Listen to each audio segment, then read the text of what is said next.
वैभव लक्ष्मी व्रत की कथा। जय वैभव लक्ष्मी माता। एक बड़ा शहर था। इस शहर में लाखों लोग रहते थे।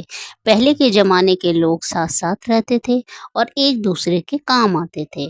पर नए जमाने के लोगों का स्वरूप ही अलग सा है। वह सब अपने अपने काम में रत रहते हैं। किसी को किसी की परवाह नहीं। घर के सदस्यों को भी एक दूसरे की परवाह नहीं होती। भजन कीर्तन, भक्ति भाव, दया माया, परोपकार जैसे संस्कार कम हो गए हैं। शहर में बुराइयां बढ़ गई थीं। शराब, जुआ, रेस, व्यभिचार, चोरी डकैती वगैरह बहुत से गुनाह शहर में होते थे। कहावत है कि हजारों निराशा में एक अमर आशा छिपी हुई है। इसी तरह सारी बुराइयों के बावजूद शहर में कुछ अच्छे लोग भी रहते थे। ऐसे ही अच्छे लोगों में शीला और उनके पति की गृहस्थी मानी जाती थी। शीला धार्मिक प्रकृति की और संतोषी थी। उसका पति भी विवेकी और सुशील था। शीला और उसका पति ईमानदारी से जीते थे। वे किसी की बुराई करते न थे और प्रभु भजन में अच्छी तरह समय व्यतीत कर रहे थे। उनकी गृहस्थी आदर्श गृहस्थी थी और शहर के लोग उनकी गृहस्थी की सराहना करते थे। शीला की गृहस्थी इसी तरह सुखी खुशी खुशी चल रही थी। पर कहा जाता है कर्म की गति अकल है। विधाता के लिखे लिए कोई नहीं समझ सकता। इंसान का नसीब पल भर में राजा को रंक बना देता है और रंक को राजा। शीला के पति के अगले जन्म के कर्म भोगने बाकी रह गए होंगे कि वह बुरे लोगों से दोस्ती कर बैठा। वह जल्द से जल्द करोड़पति होने के ख्वाब देखने लगा। इसलिए वह गलत रास्ते पर चढ़ गया और करोड़पति की बजाय रोडपति बन गया। यानी रास्ते पर भटकते भिखारी जैसी उसकी हालत हो गई थी। शहर में शराब, जुआ, रेस, चरस, गांजा वगैरह बंदियां फैली हुई थी। उसमें शीला का पति भी फंस गया। दोस्तों के साथ उसे भी शराब की आदत हो गई। जल्द से जल्द पैसे वाला बनने के लालच में दोस्तों के साथ रेस, जुआ भी खेलने लगा। इस तरह बचाई हुई धनराशि, पत्नी के गहने, सब कुछ रेस जुए में गंवा दिया था। इसी तरह एक वक्त ऐसा भी था जो कि वह सुशील पत्नी शीला के साथ मजे में रहता था और प्रभु भजन में सुख शांति से वक्त व्यतीत करता था। उसके बजाय घर में दरिद्रता और भूखमरी फैल गई। सुख से खाने की बजाय 2 वक्त भोजन के लाले पड़ गए और शीला को पति की गालियां खाने का वक्त आया था। शीला सुशील और संस्कारी स्त्री थी। उसको पति के प्रताप से बहुत दुख हुआ, किंतु वह भगवान पर भरोसा करके बड़ा दिल रखकर दुख सहने लगी। कहा जाता है कि सुख के पीछे दुख और दुख के पीछे सुख आता ही है। इसीलिए दुख के बाद सुख आएगा ही, ऐसी श्रद्धा के साथ शीला प्रभु भक्ति में लीन रहने लगी। इस तरह शीला असह्य दुख सहते सहते प्रभु भक्ति में वक्त बिताने लगी। अचानक एक दिन दोपहर को उनके द्वार पर किसी ने दस्तक दी। शीला सोच में पड़ गई कि मुझ जैसे गरीब के घर इस वक्त कौन आया होगा। फिर भी द्वार पर आए हुए अतिथि का आदर करना चाहिए। ऐसे आर्य धर्म के संस्कार वाली शीला ने खड़े होकर द्वार खोला। देखा तो सामने एक माजी खड़ी थी। वे बड़ी उम्र की लगती थी, किंतु उनके चेहरे पर अलौकिक तेज निखर रहा था। उनकी आंखों में से मानो अमृत बह रहा था। उनका भव्य चेहरा करुणा और प्यार से झलकता था। उनको देखते ही शीला के मन में अपार शांति छा गई। वैसे शीला इस माजी को पहचानती ना थी, फिर भी उनको देखकर शीला के रोम रोम में आनंद छा गया। शीला माजी को आदर के साथ घर में ले आई। घर में बिठाने के लिए कुछ भी नहीं था, अतः शीला ने सकुचाकर एक फटी हुई चद्दर पर उनको बिठाया। माजी ने कहा, क्यों पहचाना नहीं? शीला ने सकुचाकर कहा, माँ, आपको देखते ही बहुत खुशी हो रही है, बहुत शांति हो रही है। ऐसा लगता है कि मैं बहुत दिनों से जिसे ढूंढ रही थी वे आप ही हैं, पर मैं आपको पहचान नहीं सकती। माजी ने हंसकर कहा, क्यों भूल गई? हर शुक्रवार को लक्ष्मी जी के मंदिर में भजन कीर्तन होते हैं, तब मैं भी वहां आती हूँ। वहां पर हर शुक्रवार को हम मिलते हैं। पति गलत रास्ते पर चढ़ गया, तब से शीला बहुत दुखी हो गई थी और दुख की मारी वह लक्ष्मी जी के मंदिर में भी नहीं जाती थी। बाहर के लोगों के साथ नजर मिलाते उसे शर्म लगती थी। उसने याददाश्त पर जोर दिया पर माँ जी याद नहीं आ रही थी। तभी लक्ष्मी माँ जी ने कहा, तू लक्ष्मी जी के मंदिर में कितने मधुर भजन गाती थी, अभी अभी तू दिखाई नहीं देती थी, इसीलिए मुझे हुआ कि तू क्यों नहीं आती है, कहीं बीमार तो नहीं हो गई ना। ऐसा सोचकर मैं तुझसे मिलने चली आई हूँ। माँ जी के अति प्रेम भरे शब्दों से शीला का हृदय पिघल गया। उसकी आंखों में आंसू आ गए। माँ जी के सामने वह बिलक बिलक कर रोने लगी। यह देखकर माँ जी शीला के नजदीक सरके और उसकी सिसकती पीठ पर प्यार भरा हाथ फेर कर सांत्वना देने लगे। माँ जी ने कहा, बेटी, सुख और दुख तो धूप और छांव जैसे होते हैं। सुख के पीछे दुख आता है और दुख के पीछे सुख भी आता है। धैर्य रखो बेटी। और तुझे क्या परेशानी है? तेरे दुख की बात मुझे सुना, तेरा मन भी हल्का हो जाएगा और तेरे दुख का कोई उपाय भी मिल जाएगा। माँ जी की बात सुनकर शीला के मन को शांति मिली। उसने माँ जी को कहा, माँ, मेरी गृहस्थी में भरपूर सुख और खुशियां थी। मेरा पति भी सुशील थे। भगवान की कृपा से पैसे की बात में भी हमें संतोष था। हम शांति से गृहस्थी चलाते ईश्वर भक्ति में अपना वक्त व्यतीत करते थे। यकायक हमारा भाग्य हमसे रूठ गया। मेरे पति को बुरी दोस्ती हो गई। बुरी दोस्ती की वजह से वे शराब, जुआ, रेस, चरस, गांजा वगैरह खराब आदतों के शिकार हो गए और उन्होंने सब कुछ गंवा दिया और हम रास्ते के भिखारी जैसे बन गए। यह सुनकर माँ जी ने कहा, सुख के पीछे दुख और दुख के पीछे सुख आता ही रहता है। ऐसा भी कहा जाता है कि कर्म की गति न्यारी होती है। हर इंसान को अपने कर्म भुगतने ही पड़ते हैं, इसलिए तू चिंता मत कर, कर्म भुगत चुकी है। अब तुम्हारे सुख के दिन अवश्य आएंगे। तू तो माँ लक्ष्मी जी की भक्त है। माँ लक्ष्मी जी तो प्रेम और करुणा के अवतार हैं। वे अपने भक्तों पर हमेशा ममता रखती हैं। इसलिए तू धैर्य रख के माँ लक्ष्मी जी का व्रत कर, इससे सब कुछ ठीक हो जाएगा। माँ लक्ष्मी जी का व्रत करने की बात सुनकर शीला के चेहरे पर चमक आ गई। उसने पूछा, माँ, लक्ष्मी जी का व्रत कैसे किया जाता है, वह मुझे समझाइए। मैं यह व्रत अवश्य करूंगी। माँ जी ने कहा, बेटी, माँ लक्ष्मी जी का व्रत बहुत सरल है। उसे वरद लक्ष्मी व्रत या वैभव लक्ष्मी व्रत कहा जाता है। यह व्रत करने वाले की सब मनोकामनाएं पूर्ण होती हैं। वह सुख, संपत्ति और यश प्राप्त करता है। ऐसा कहकर माँ जी ने वैभव लक्ष्मी व्रत की विधि कहने लगी। बेटी, वैभव लक्ष्मी व्रत वैसे तो सीधा साधा व्रत है, किंतु कई लोग यह व्रत गलत तरीके से करते हैं, अतः उसका फल नहीं मिलता। कई लोग कहते हैं कि सोने के गहने की हल्दी कुमकुम से पूजा करो, बस व्रत हो गया, पर ऐसा नहीं है। कोई भी व्रत शास्त्रीय विधि पूर्वक करना चाहिए, तभी उसका फल मिलता है। सिर्फ सोने के गहने की पूजा करने से फल मिल जाता हो तो सभी आज लखपति बन गए होते।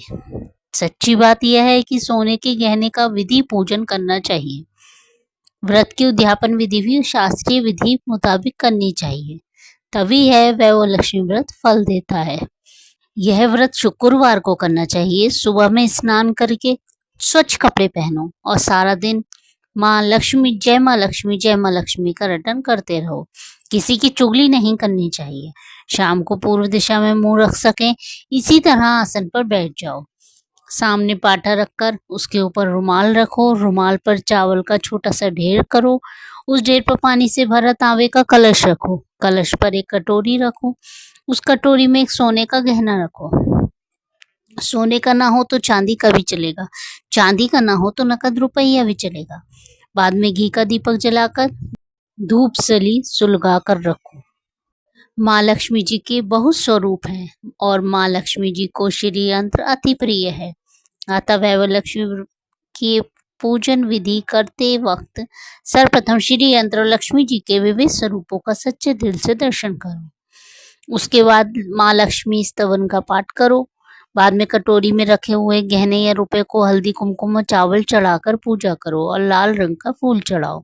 शाम को कोई मीठी चीज बनाकर उसका प्रसाद रखो। ना हो सके तो शक्कर या गुड़ भी चल सकता है। फिर आरती करके 11 बार सच्चे हृदय से जय माँ लक्ष्मी बोलो। बाद में 11 या 21 शुक्रवार ये व्रत करने का दृढ़ संकल्प माँ के सामने रखो और आपकी जो मनोकामना है वह पूरी करने को माँ लक्ष्मी जी से विनती करो। फिर माँ का प्रसाद बांट दो और थोड़ा प्रसाद अपने लिए रखो। अगर आप में शक्ति हो तो सारा दिन उपवास रखो और सिर्फ प्रसाद खाकर शुक्रवार करो। ना शक्ति हो तो एक बार शाम को प्रसाद ग्रहण करते समय खाना खा लो। अगर थोड़ी भी शक्ति ना हो तो 2 बार भोजन कर सकते हैं। बाद में कटोरी में रखा गहना या रुपया ले लो, कलश का पानी तुलसी क्यारी में डाल दो और चावल पक्षियों को डाल दो। इसी तरह शास्त्रीय विधि अनुसार व्रत करने से उसका फल अवश्य मिलता है। इस व्रत के प्रभाव से सब प्रकार की विपत्ति दूर होकर आदमी मालामाल हो जाता है। संतान ना हो से संतान प्राप्ति होती है। सौभाग्यवती स्त्री का सौभाग्य अखंड रहता है। कुमारी लड़की को मनभावन पति मिलता है। शीला यह सुनकर आनंदित हो गई। फिर पूछा, माँ आपने वैवलक्ष्मी व्रत की जो शास्त्रीय विधि बताई है वैसे मैं अवश्य करूंगी, किंतु इसकी उद्यापन विधि भी किस तरह करनी चाहिए यह भी कृपा करके सुनाइए। माँ जी ने कहा, 11 या 21 शुक्रवार जो मन्नत मानी हो उतने शुक्रवार ये वैवलक्ष्मी व्रत पूरी श्रद्धा भावना से करना चाहिए।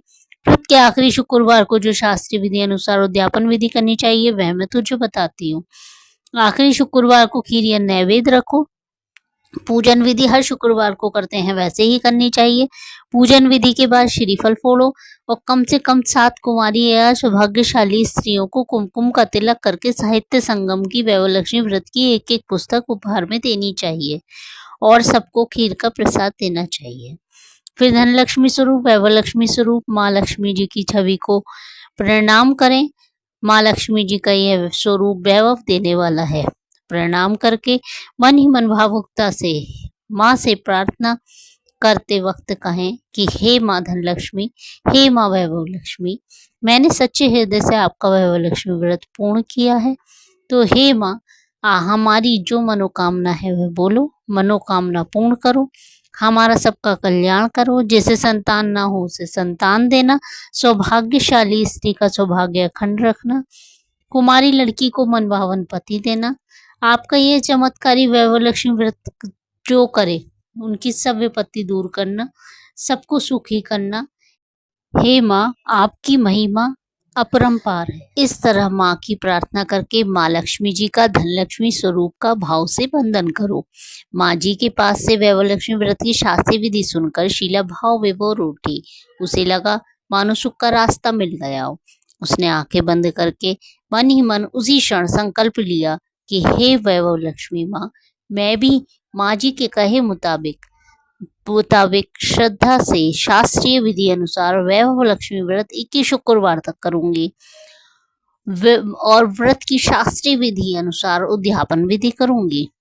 शीला ने संकल्प करके आंखें खोली तो सामने कोई न था। वह विस्मित हो गई। माँ जी कहाँ गई? यह माँ जी दूसरा कोई न था, साक्षात लक्ष्मी जी ही थी। शीला लक्ष्मी जी की भक्त थी, इसलिए अपने भक्तों को रास्ता दिखाने के लिए माँ लक्ष्मी देवी माँ जी का रूप धारण करके शीला के पास आई थी। दूसरे दिन शुक्रवार था। सवेरे स्नान करके स्वच्छ कपड़े पहनकर शीला मन ही मन श्रद्धा से और पूरे भाव से जय माँ लक्ष्मी का मन ही मन रटन करने लगी। सारा दिन किसी की चुगली नहीं की। शाम हुई तब हाथ पांव मुंह धोकर शीला पूर्व दिशा में मुंह करके बैठी। घर में पहले सोने के बहुत से गहने थे, पर पतिदेव ने गलत रास्ते पर चढ़कर सब गहने गिरवी रख दिए थे। पर नाक की चुन्नी बच गई थी।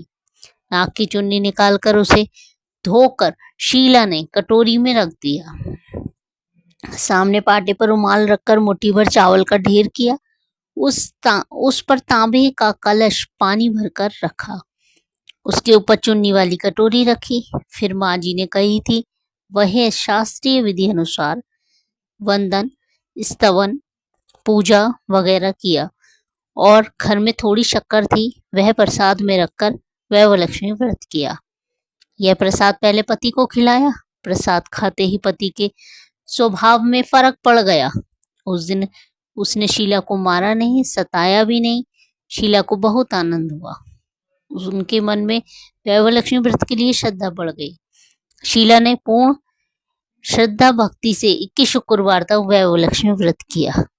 21वें शुक्रवार को माँ जी के कहे मुताबिक उद्यापन विधि करके 7 स्त्रियों को वैभव लक्ष्मी व्रत की 7 पुस्तकें उपहार में दी। फिर माता जी के धनलक्ष्मी स्वरूप की छवि को वंदन करके भाव से मन ही मन प्रार्थना करने लगी। हे माँ धनलक्ष्मी, मैंने आपका वैभव लक्ष्मी व्रत करने की मन्नत मानी थी, वह व्रत आज पूर्ण किया है। हे माँ, मेरी हर विपत्ति दूर करो, हमारा सबका कल्याण करो, जिसे संतान न हो उसे संतान देना, सौभाग्यवती स्त्री का सौभाग्य अखंड रखना, कुंवारी लड़की को मन भावन पति देना। आपका यह चमत्कारी वैभव लक्ष्मी व्रत करे, उनकी सब विपत्ति दूर करना, सबको सुखी करना। हे माँ, आपकी महिमा अपार है। ऐसा बोलकर लक्ष्मी जी के धन लक्ष्मी स्वरूप की छवि को प्रणाम किया। इस तरह शास्त्रीय विधि पूर्वक शीला ने श्रद्धा से व्रत किया और तुरंत ही उससे फल मिला। उसका पति गलत रास्ते पर चला गया था, वह अच्छा आदमी हो गया और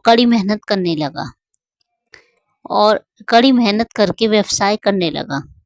माँ लक्ष्मी जी के वैभव लक्ष्मी व्रत के प्रभाव से उसको ज्यादा मुनाफा होने लगा। उसने तुरंत शीला की गिरवी रखे गहने छुड़ा लिए। घर में धन की बाढ़ सी आ गई। घर में पहले जैसी सुख शांति छा गई। वैभव लक्ष्मी व्रत का प्रभाव देखकर मोहल्ले की दूसरी स्त्रियां भी शास्त्रीय विधि पूर्वक वैभव लक्ष्मी व्रत करने लगी। हे माँ धनलक्ष्मी, आप जैसे शीला पर प्रसन्न हुई, उसी तरह आपका व्रत करने वाले सब पर प्रसन्न होना, सबको सुख शांति देना। जय धनलक्ष्मी माँ, जय वैभव लक्ष्मी माँ।